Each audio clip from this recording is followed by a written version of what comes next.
Nós estamos de volta com o Band Entrevista, hoje trazendo uma expectativa para esse ano que começa para a política da região, que, como todo o Brasil, tem novos governantes. Nosso convidado é o professor Gabriel Pinelli. Professor, no primeiro segmento do programa, a gente falou muito do governo federal, do governo Bolsonaro. Queria falar um pouco do governo Dória, do governo de São Paulo, que é até mais próximo aqui da nossa realidade.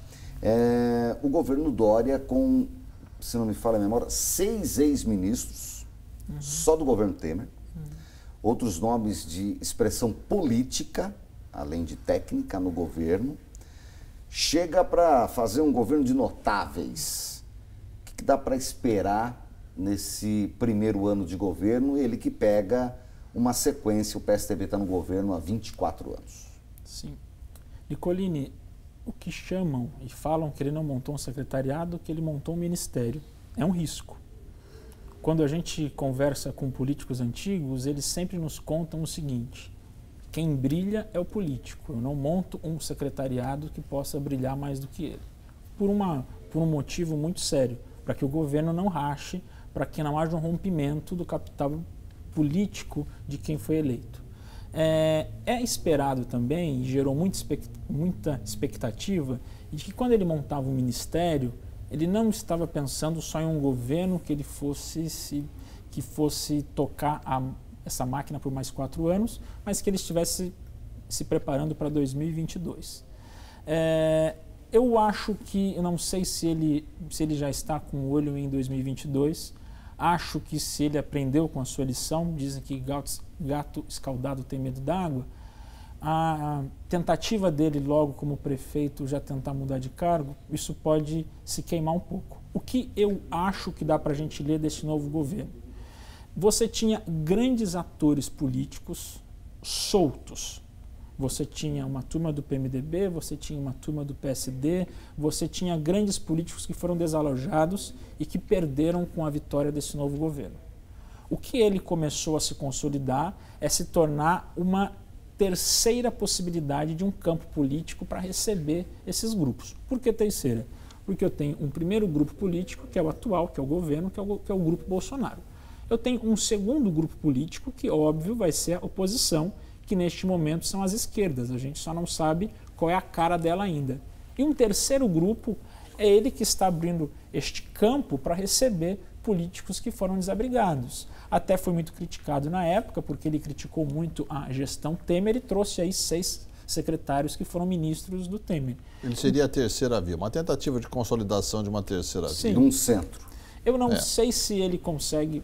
Esta terceira via no país é sempre muito criticada e ela é difícil de se viabilizar. É mais difícil calibrar o discurso do Dória do que calibrar o discurso da oposição. Porque o Dória até aqui fez um discurso muito parecido com o Jair Bolsonaro. Muito parecido, de antipetismo, de crítica ao sistema, de crítica a tudo que estava aí. Mas ele deu um jeito de trazer para ele uma estrutura partidária grande. Ele tem Kassab, que tem uma estrutura muito bem consolidada. Ele tem Meirelles, que foi o candidato do MDB. Não é unânime dentro do MDB, porque ninguém é unânime ali dentro, mas ele tem uma fatia. E ele está preparando uma estrutura para que, se houver uma possibilidade, ele se lance. Vamos pensar algumas coisas. Vamos supor que Bolsonaro não se reeleja, que ele não queira uma reeleição. Ele já tem, pelo menos, um grande nome com capital político muito maior do que ele, que o Dória, que é o Sérgio Moro. Até que provem ao contrário, ele tem se qualificado como um bom presidenciável. Vamos ver como vai ser esses 4 anos dele, se o capital político dele vai ficar intocável. Acho que não, porque o cargo desgasta muito.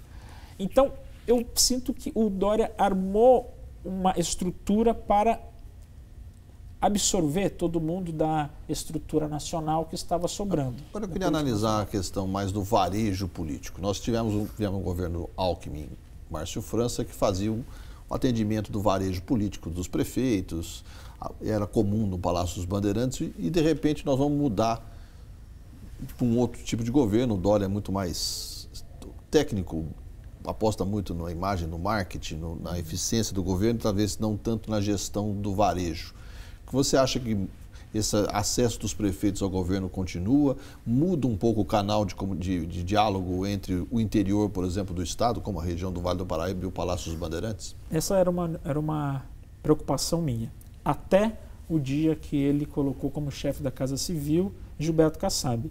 Não falo aqui de todas as possíveis denúncias e questões que ele responda, mas é um político hábil, que sabe operar a política, que sabe receber prefeito, que sabe tratar com parlamentar.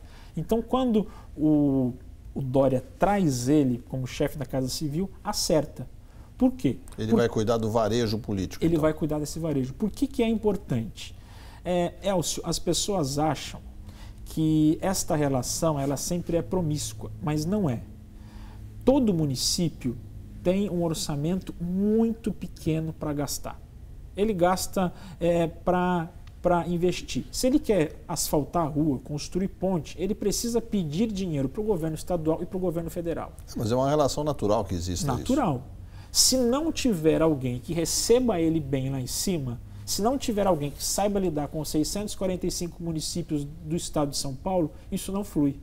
Então, o Kassab é uma possibilidade para que isso funcione.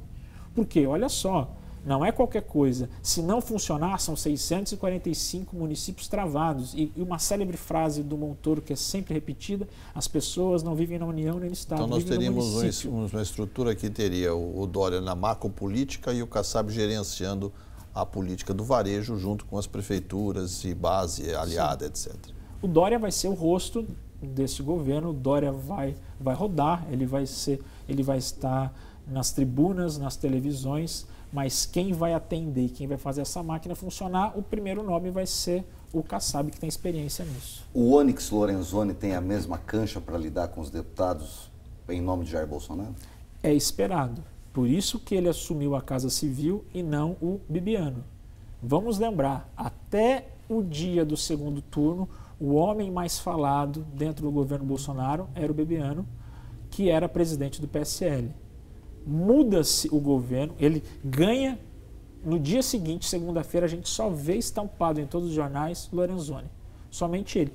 Por quê? Ele já é deputado desde 2003, ele já tem uma trajetória de Câmara, ele já era um nome forte dentro do DEM, ele foi para o governo, ele foi para o grupo Bolsonaro sem sair do partido dele. Você acredita que o general vai negociar alguma coisa que ele colocou lá na Casa Civil? Eu acho que não tem este domínio e não sabe lidar com o parlamento, mas pode ser o fio do bigode. Se o general está junto, quer dizer que o acordo vai ser cumprido. Mas quem conhece o parlamento... Porque muda a estrutura. Muda. Né? Quem foi para o cargo que hoje que era ocupado pelo Marum, né? Que é um rato, guardadas as proporções de parlamento, conhecia tudo, né? Foi um general. E olha só, o Marum teve um mandato como parlamentar. Sim. E alguém que já aprendeu e que já sabia como aquilo funcionava. Por isso que o Temer coloca. Ele não é um deputado antigo, ele tinha sido vereador, secretário... Ele conhecia o caminho das pedras, o que é necessário para dialogar com o Congresso. E é o que você entende que o Onyx conhece? Conhece. E é quem vai fazer esse meio campo respaldado. Isso que a gente está falando aqui, infelizmente, ele é visto sempre pelo eleitor como algo negativo. Mas é preciso ficar muito claro, não é negativo. Eu sempre explico isso para os meus alunos. Qual é a beleza da democracia? O governo é compartilhado. Nem o presidente manda sozinho. Essa é a beleza. Por que é a beleza? Porque eu não tenho alguém que faz tudo o que dá na cabeça. Então eu posso controlar ele. Ele pode ter as melhores ideias, mas ele tem que compartilhar o poder, ele tem que ser unânime. Mais uma rápida parada, depois dos comerciais nós voltamos com o Band Entrevista.